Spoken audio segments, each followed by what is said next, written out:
Hello, my name is Dahlia from Mendeley Cards and More, and welcome back to my channel. Today I come on with a project share. I was asked to make these cute treat boxes. This design is not my own, and I'm pretty sure there are so many out there in different shapes, sizes, styles, and of course embellishments are all to your particular taste.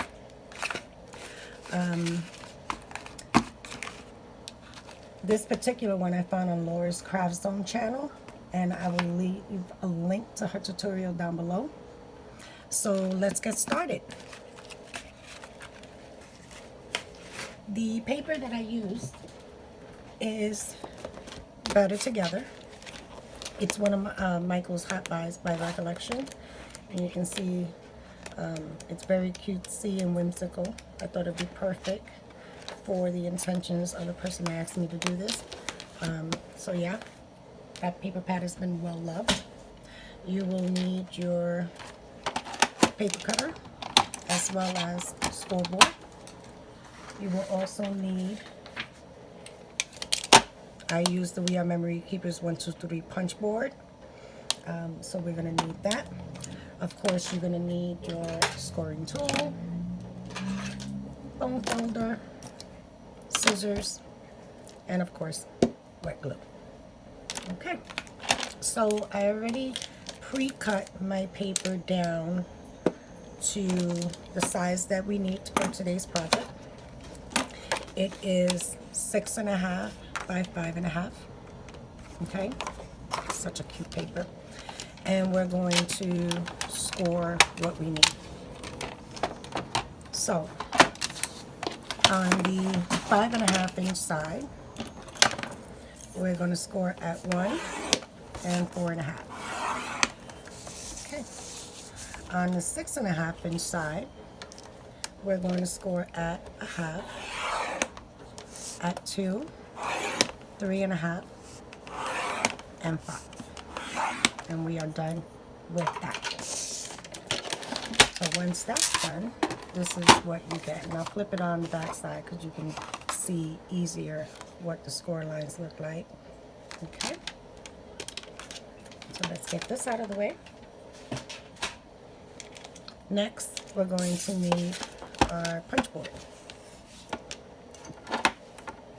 Okay. So what I like to do, and I'll do it this way, is start folding the long ones, not the two on one side, but the long ones. So we're gonna bend those down so we can start getting our shape the way we need it. And right here in the center of this little punch piece, we're gonna line up with one of the score lines that goes the long way. Okay, lining that up in the middle, giving it a good press, doing the same thing on the other side, lining it up as best as you can, and punch it out. And this is what you start getting. And we're going to do that for each of the folds. Okay, so that's that one. And then we have that one. Okay, that one. This one.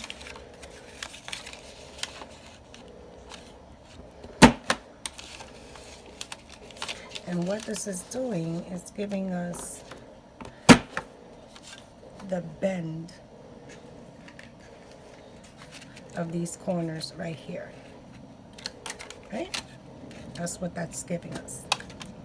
We're also now going to go on this end and give it the last touch, which that makes it a little easier. We're going to turn it around on the 6.5 inch side and go in between these little flaps as best as you can. And what this is doing, and also the end, what this is doing now is giving it that decorative little notch there. Okay, flip it and do exactly the same thing on the other side.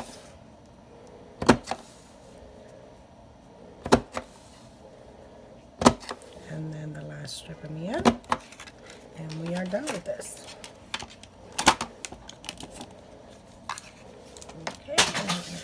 that. All right, so this is what you have. Take your wet glue, and we're gonna start sealing it.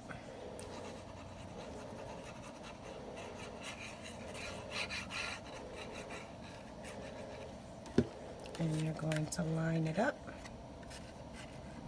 as best you can.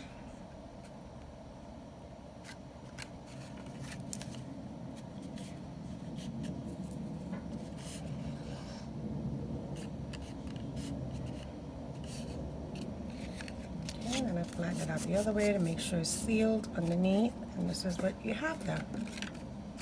Cute little treat box. Now I tend to, if I can find it here,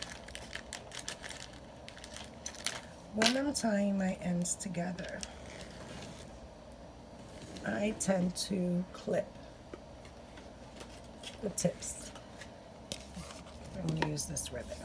Any standard ribbon will work. I tend to like seam, I don't know if you can see that there, to be in the back, and I press it down. And these little clips, because my nails are long, helps to keep it close together. So this way I can tie my ribbon. See how much I'm gonna need. We're just gonna eyeball this. Okay. I'll tie a bow.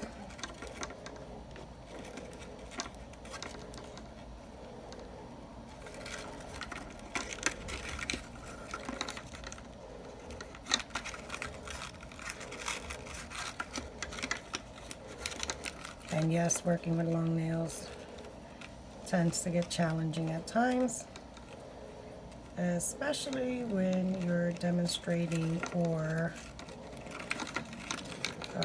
being watched.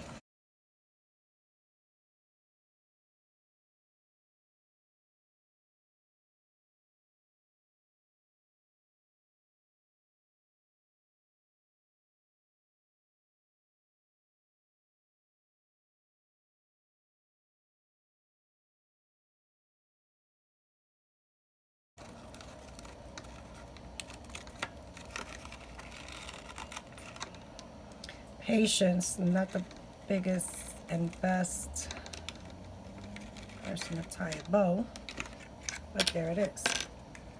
Take the clips out and then just fan out these edges, and there's one end.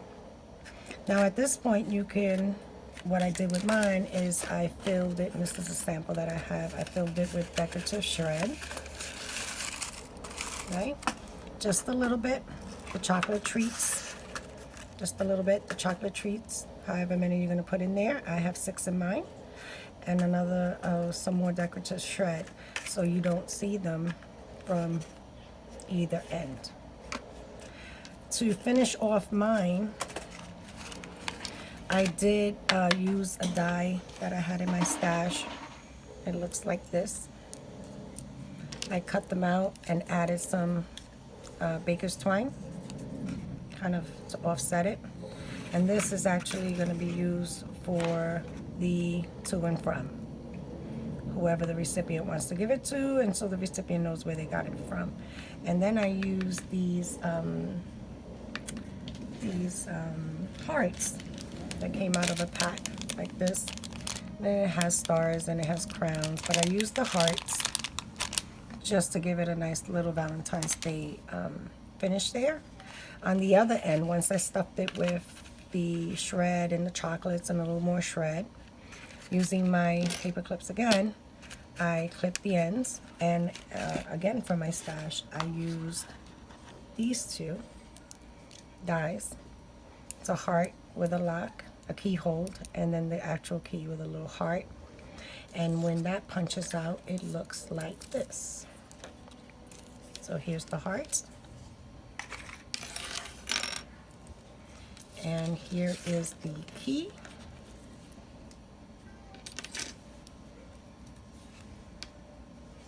Okay. And then these little hearts that punch out of here, I have on the side, possibly for a future project. I haven't figured out what I want to do with them yet. Maybe I'll add a little ink blending on the outside and just pop them on randomly. I don't know, but they were too cute to just toss up right now. Take a little more ribbon, and when you tie the other end, what I did was I just put the ribbon through the heart,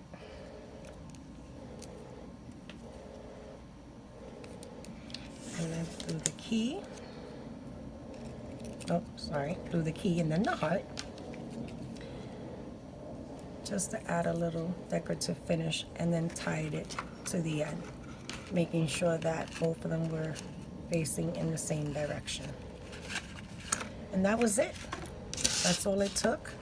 As you see in the picture, I've done about 15 of these, and this is the other half of what I was asked to do. The first half was these, and I added the same tag, but without the heart since it's up here, to add the to and from. But yeah, these are the little treat boxes for Valentine's Day. And stay tuned. I will be doing a walkthrough for this one. Another little treat box with some decorative shred in the inside and chocolates with a little window so the recipient can see what's actually inside.